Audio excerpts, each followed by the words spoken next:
are you? Sorry I can't be there, Po. Bit of a quiet weekend back home, mate. Oh, so you can't do comments below this week? You can do. Mitch, what's going on? Come on, son. Let's go. Hello, Copper fam. I am Poet. Who are you? I'm Mitch. And this is the show where you leave your comments below, and some of them are. Some of them are. And there's an epic moment in this show, and it only goes, comment of the week. Privilege, Mitch.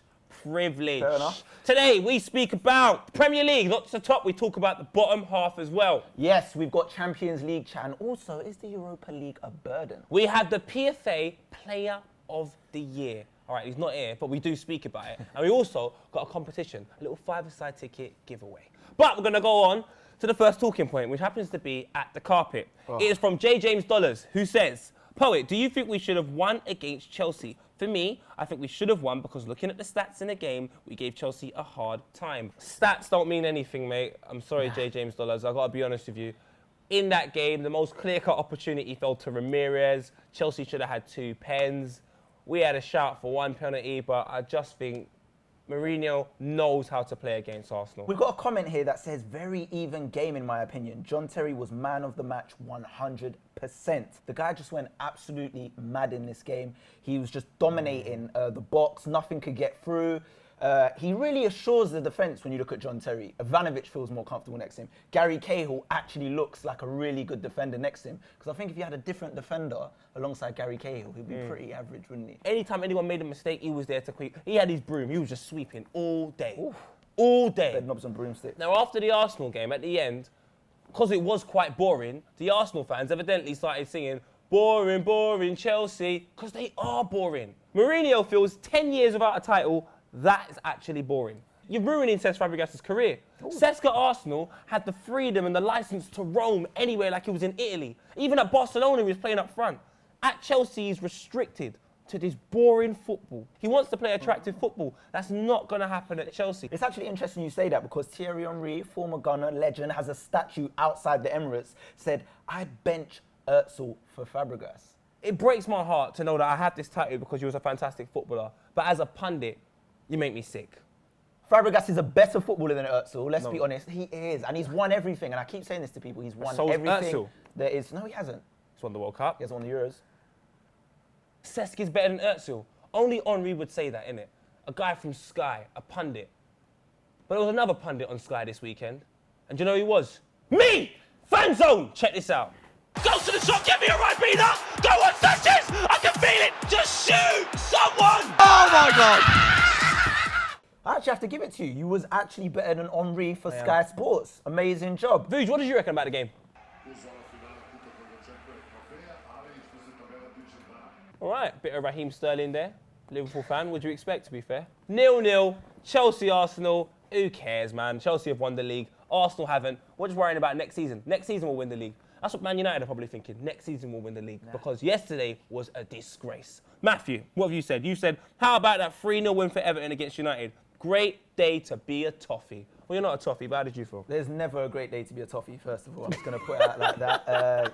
There just isn't. Sorry, Matthew, I have to be honest with you. But it's a good win. It was a very good display from Everton. Martinez set up and knew what he wanted to do. And I have to respect Everton for that. I thought Man United were there. They played much better football, but I just think they've been found out. Man City, on the other hand, 2-0 up. Gets brought back to 2-2. Joe Hart should have got sent off. He didn't, and Fernandinho gets the winner. Man City up to second. Who do you think is going to get second? Man City. Hull has to do something against Arsenal. I believe they can do it. Arsenal a bit disrupted now. League's not actually within their sight anymore. So they might just be a bit relaxed, a bit careless in their play. Leave a comment, let us know what you think about the potential of Hull beating Arsenal. Hull are down there at the bottom. They're fighting for survival. A little bit like, you know, Leicester and Burnley. Leicester, they're showing fight. Nigel Pearson has got a bit about him. Yeah. He's got this sort of intimidating factor where he's like, it's my way or the highway. And Leicester are winning game after game after game. Burnley's not good enough. Who do you think is going down? Gary Lineker, your old team, Leicester, they're going down. Burnley, you have to go down. Too many English players, look what's happening. And guess what? Sunderland, Dick Advocat, Ron Gaffer, you lot are going down. I have to disagree with you. I think Newcastle are going to be the Geordie team to go down instead of Sunderland. They've been abysmal, and even their own fans don't like them at the moment. What do you think, Copper fam? Who do you think is going down? because there's one team that's confirmed that they're going up, and that's Local Journeys. That's Watford. Middlesbrough, for some strange reason, decided to go for the 4-3 win against Fulham, and they ended up losing 4-3. The keeper's gone up, and if you're at that point, you can still be second. Now, Bournemouth, they win, they are promoted to the Premier League tonight. Yeah. Good luck to Bournemouth. Question is, who do you think is going to go up by the playoffs? I'm going to have to go with Norwich. I mean, they know the Premier League. They're in there. They've been there before. I have to go for them. They're going to be favourites. You're one of them, Donnies. I'm going for that niche brand. You know, like when you're in the trainer shop, there's Nike, there's Adidas. I want some Gola today. I'm going for Ipswich. Who do you think is going to be going up via the playoffs? Who do you want to go up? Leave a comment. Let us know. Ipswich fans, come on, we can do this. Time to move on to some Champions League talk. Something Arsenal are not involved in because we lost to Monaco. And Monaco were beaten by the Italian greats, Juventus. I want you lot to win it, but I don't think you actually will, because you're playing Real Madrid. And everybody knows they got Cristiano Ronaldo, Gareth Bale. They're responsible for knocking out Atletico Madrid. But the other semi-final seems a little bit more interesting. Yeah, I mean, we've got Barcelona versus Bayern Munich, two powerhouse teams, real box office type match. Barcelona beat PSG. It was always going to happen. Bayern Munich, the other team in the semi-final, they beat Porto 6-1. Turned around a crazy aggregate deficit. That's going to be a good semi-final. Talking of Bayern Munich, they've won their 25th Bundesliga title. That deserves a round of applause, mate. Congratulations, Bayern Munich. They are a special team. And here at Copper, we went over to Germany to find out what is so special about Bayern. Check this out.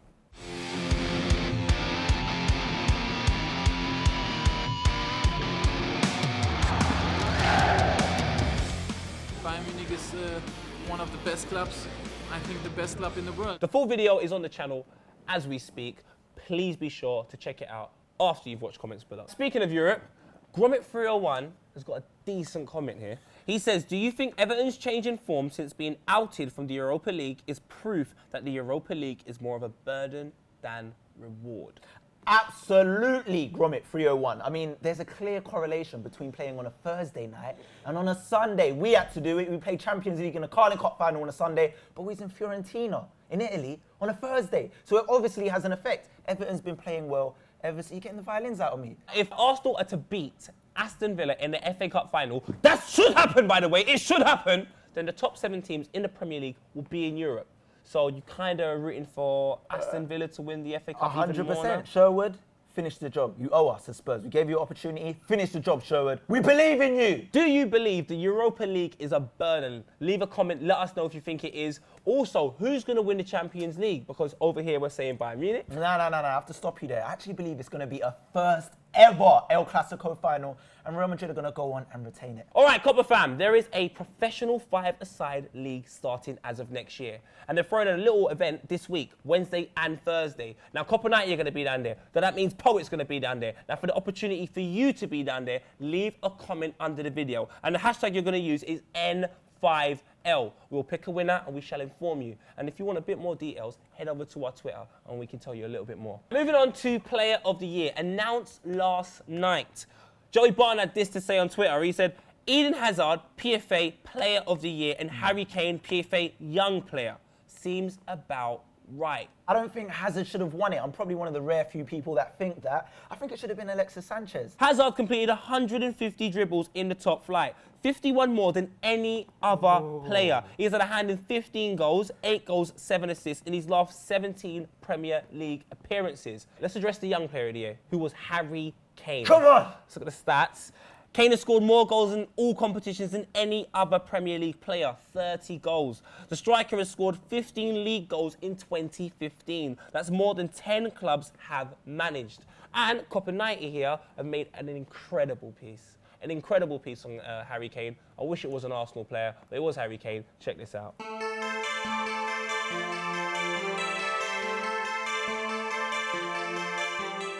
Look at that, Harry Kane, he's one of our own. As you can see, an amazing video there by Copenhagen. Make sure you check out the full video on the channel. What's your thoughts on him this season? And does he deserve that award? I think he's been absolutely phenomenal. No one predicted it, and he could have easily have won both awards like Gareth Bale did a couple seasons ago. I mean, who really has come close to him this season in terms of goals, his link-up play, an overall surprise, and it's just been a delight to watch at the Lane. I love him. All right. Past few weeks, we've done a call to action to find out what's happening in the world of football. Last week, Ellie told us about the Australian League. This week, mentioned the Bosnian League. We have 5 teams fighting for the title. Mitch, what do you know about the Bosnian League? It's played in Bosnia. Sounds about right. Well, we don't know much, so we asked Nihad to tell us more about the Bosnian League. This season's Premier League in Bosnia is the most interesting in the last couple of years, with 4 clubs for the first 4 positions. Only 3 lead to Europe, and it's between 2 Sarajevo clubs, Sarajevo and Željeznica, which is my club, and between 2 Herzegovina clubs, which are Široki Brijeg and Zrinjski. Right now, in the best position is Sarajevo, because they are playing 3 games against their opponents at home. If they get at least 2 wins from 3 games, I think they are clear champions. Thank you very much, Nihad. Let's clear that up. Make sure you're leaving more comments about leagues that we should be addressing. We now address the millions. Had millions of Copa United fans all across the world, not on Tumblr, on the YouTube, on the Facebook, on the Twitter, on the Snapchat, on the Instagram. It's that epic moment in the show that can only be described as no, it's my opportunity now. Vuj is not here. I have to prove to him I am better. In Valenciano, Comentada del Setama! I think I could have did it better, to be honest. Nah. I think I have proven that privilege belongs to me. Surely Stoke and Mark Hughes deserve some mention. Another top 10 finish and on target for record points whilst playing a much better style of football. That is what I think of Stoke. I mean, if they left the Premier League, would anyone care? All right, they signed some good players like Bojan. They got Nzodzi in the midfield. But other than that, no one really cares. You say that, but I like Stoke. No. They got a decent kit. They got Charlie Adam. Did you see his strike? Amazing. Top corner. He scores from the halfway line. The question is it worth honourable mention? And the answer is no. What do you lot think? Do Stoke deserve a mention? Is Mark Hughes, manager of the year? Leave a comment, let us know, especially if from Stoke. If you're from Stoke, I really want to hear your opinions. Vuj, what do you reckon? Mitch, I'm sorry, it's time for you to go. I'm back next week. But Copper fam, make sure to check out this Belgrade Derby video next week is exactly what you're expecting. Utter madness.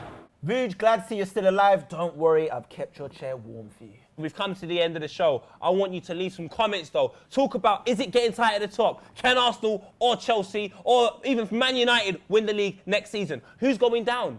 Leicester, Sunderland? Who's coming up along with Watford? Are Bournemouth going to win tonight? Leave a comment. Let us know. Champions League. Are Bayern Munich taking it home? Are they bringing it back to Germany? Leave a comment. Let us know. And most importantly, remember, this Wednesday, this Thursday, an amazing chance to be at the N5L. Use the hashtag N5L. Leave any comment and you could be at that competition this week with me. Now, all we've got left to say now is, it's got the comments going up on a Monday. No, you can't do the dance. I just realised that. You can't have that privilege.